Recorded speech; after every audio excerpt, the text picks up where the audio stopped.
السلام علیکم ګران دوستانو د نن ورځې موضوع مو ده څنګه د ښځې جنسي اشتها ډیره کړو. عموما نارینه د دا سره مشکل لري وایي زما ښځه جنسي شوق نه لري. نو دلته موږ پر دا باندې بحث کوو چې څنګه د ښځې جنسي هغه اشتها ورډیره کړو. مخکینی ویډیو که تاسو لیدلی وي هغه دا اړوند وه چې د یو بل جنسي ژبه زده کړو. هغه ویډیو که تاسو کتلی وي بیا دا ویډیو تاسو ته فایده کوي، کنې تاسو به په ویډیو کې په بعضو مسایلو سم درک ونه کوي. راځو وایي د ښه تحریک لپاره ښه جنسي باور او ډاډ ته ضرورت دی. وایي که تاسو جنسي اشتها ډیرول زده کړئ نو تاسو کولی سئ زموږ بله ویډیو چې د جنسي ډاډ او باور اړوند ده په هغه پوه سئ. نو دا ویډیو هم یو راز دی د اعتماد دپاره. ښځې دا ته ضرورت لري چې ته ورته واوسېږې، یعنې کله چې دا تا ته ضرورت لري ته ورته واوسېږې. که ته نه یې نو بیا ښځه داسې یو احساس کوي چې زه رد سوې یم، زما سره مینه نه ده سوې، او دا هغه احساس دی چې باید موږ په خپل ښځو کې رانولو. ځکه کې راولو نو بیا دا هغه زموږ هغه د نارینه‌توب هیبت د ښځو په منځ کې د منځه ځي. وایي ښځه دا ته ضرورت لري چې کله چې ستا سره یي تا حس کړي نو د مینې صمیمیت او جنسي غوښتلو حس پیدا کوي. نو وایي که ته د ښځې د ژوند په چلول کې د دې سره ورسره واوسېږې، همکار یې واوسېږې، نو دا بیا تا حس کوي او د مینې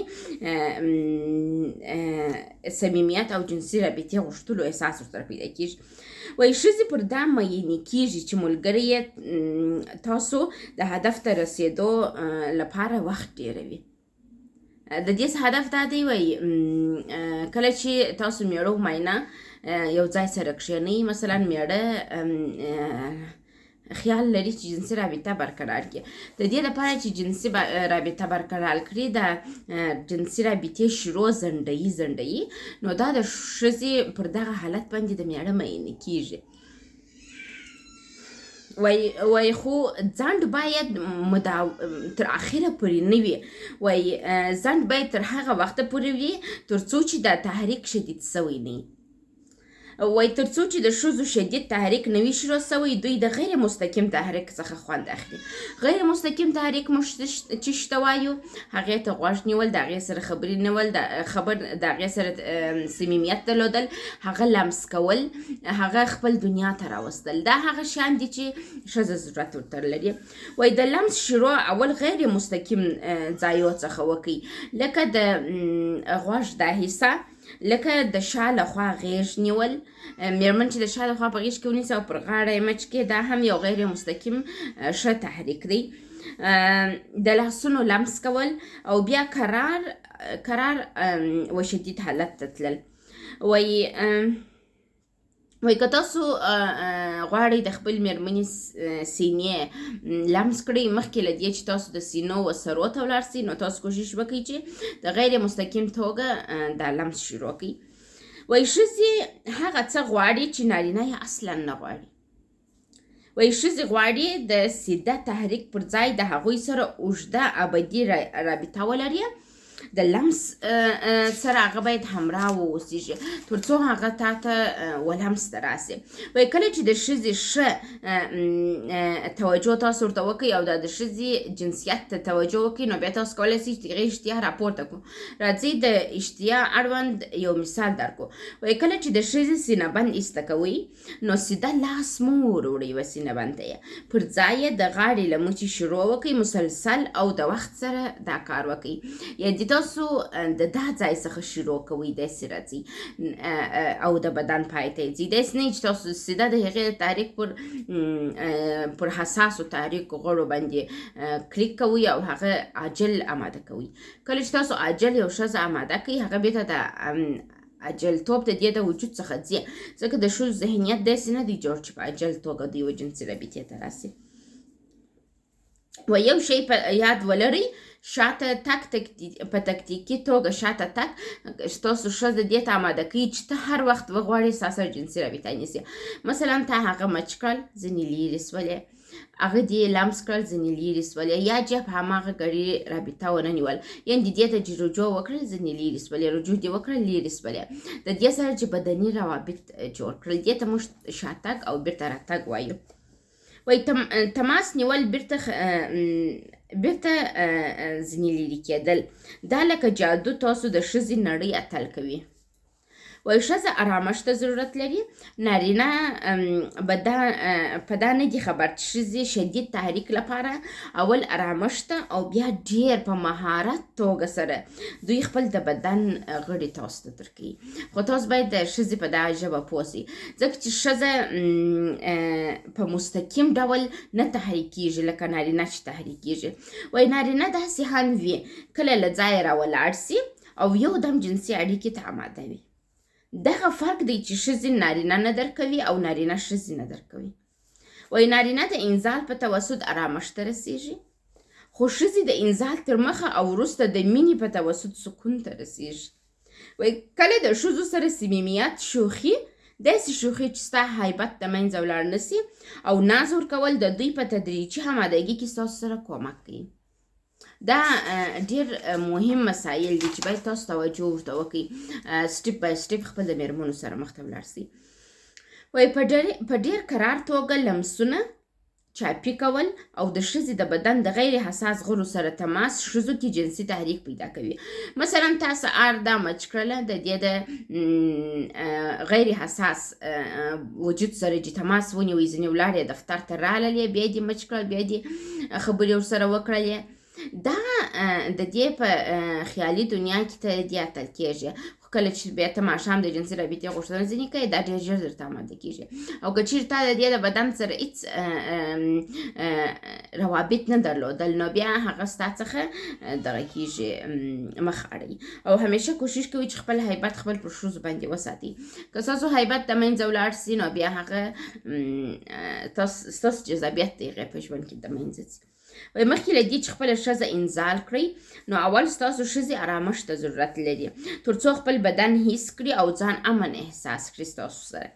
وایي جنسي کتابونو، مشهور جنسي کتابونو کې لیکل سوي دي ښځې د ښه جنسي رابطې لپاره یو ښه د تودو اوبو حمام کولو ته ضرورت لري.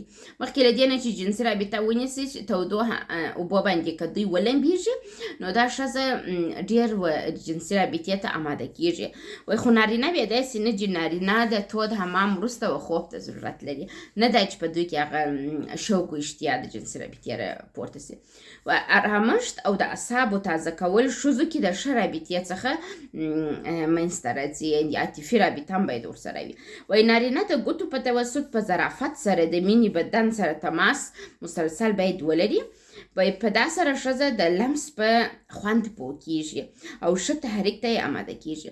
بعض وخت کېدای سي ستاسو ښځې په دې نه یې عادت چې تاسو هغه لمس کوئ، د هغې سره ښه روابط ولري، نو بیا هغه نه په پوهېږي، ښځه هم خپل په بدن نه یې خبر. که تاسو دا مسایل چې موږ تاسو ته وایو پر خپل ښځو عملي کړئ، دوی به د لمس په خوند پوه سي او د لمس و نړۍ ته به راسي او ستاسو سره به بیا ژر و جنسي رابطې ته اماده کېږي. ښځه ولې جنسي رابطې ته نه اماده کېږي؟ ځکه چې تاسو نارینه مشکل لري، نه دا چې ښځه مشکل لري. تاسو نارینه خپل د ښځې و د بدن و عاطفي مینه و هغې ته نه ورکوئ، جواب یې نه ورکوئ و عاطفي غوښتنو ته، نو بیا هغه نسي کولی چې ستاسو سره دغه وکړي، جنسي رابطه ونیسي. وایي مین سړی ګټونکی دی. خیر دی که ته په خپل مېرمنې باندې مین نه یې، خو ځان مین ښکاره که، نو بیا به ته ګټونکی کس واوسېږه او هغه به تا ته ښه جنسي رابطه درکړي. وایي په ظرافت سره مسلسل لمس د دا سبب کېږي چې کله ته تحریک یې د هغې حساس غړو ته لاس وروړې، نو هغه هم ژر تحریک کېږي. وایي سم لکه موټر چې تعمیر سوی وي، اماده وي چلنده کېدو ته. یعنې که تاسو خپل د ښځې د بدن سره روابط ولرئ، نو تاسو داسې مثال لرئ لکه موټر دی چې مو تیل اچولي، ګرد د شان یې سم کې، فقط مازې کلي غواړي چې چلنده یې کړي او پکښې ولاړ سي. نو مخکې له دې چې جنسي رابطې ته راسئ، تاسو په تکتیکي توګه راتګ بیرته شاتګ، راتګ بیرته شاتګ کوئ، تر څو خپل د مېرمنې د بدن د لمس سره او د دې د وجود سره تاسو په تماس کې واوسېږئ. او کوشش وکړئ د غوږ د لارې هم د ښځې سره په تماس کې اوسېږئ، په غوږ کې خبرې ورته کول، دا هم ښه نتیجه ورکوي. بل راځو وایي نارینه باید کنټرول زده کړي، عجله ونه کړي. د نارینه هوښیاري دلته معلومیږي چې عجل ونه اوسېږي. که عجل واوسېږي دلته د ښځې احساسات ور ضربه ویني او بیا هغه خوند چې دوی تمه لري نیست ترلاسه کول. وایي خو ښځې هم باید دا زده کړي چې نارینه په ډېر ژر او مستقیم توګه تحریک کېږي. وایي ښځې په غیر مستقیم توګه تحریک کېږي. ښځې غیر مستقیم توګه څه رقم تحریک کېږي؟ یعنې د پخوا څخه رابطه ورسره برقراره څرخي راځي و جنسي رابطې ته، لیکن نارینه ډایرکټ تحریک کېږي. یو د بل لیاز و خاطر کوي په جنسي رابطه کې. وایي دواړه یو د بل فرق وپېژنئ او یو د بل خیال وساتئ.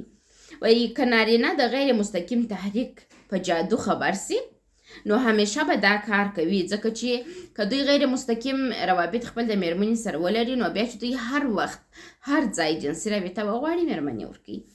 وایي عمل کول یې شرط دی د دا خبرو. وایي کله بې له جنسي رابطې نوازش وکړئ، پر ځان باندې زحمت تېر کړئ، که څه هم نارینه شاید بعض وخت هېڅ تمه نه لري چې دا کار وکړي، هېڅ وخت یې زړه نه غواړي، خو تاسو دا کارونه وکړئ تر څو د جنسي رابطه کې ښځه ستاسو مکمل ستاسو سره واوسېږي. وایي دا کار بیرته ستاسو ته راځي په مستقیم ډول سره. په غیر مستقیم ډول سره خپل مېرمنې د بدن د عاطفي ژبې سره تماس ونیسئ تر څو هغه بیرته په جنسي رابطه کې ستاسو غوښتنه قبوله کړي. راتلونکې ویډیو به مو د دا لړۍ د دا وي چې جنسي اطمینان څنګه حاصلولی سو یو د بل. او مننه چې دا ویډیوګانې تعقیبوئ او غوږ نیسئ.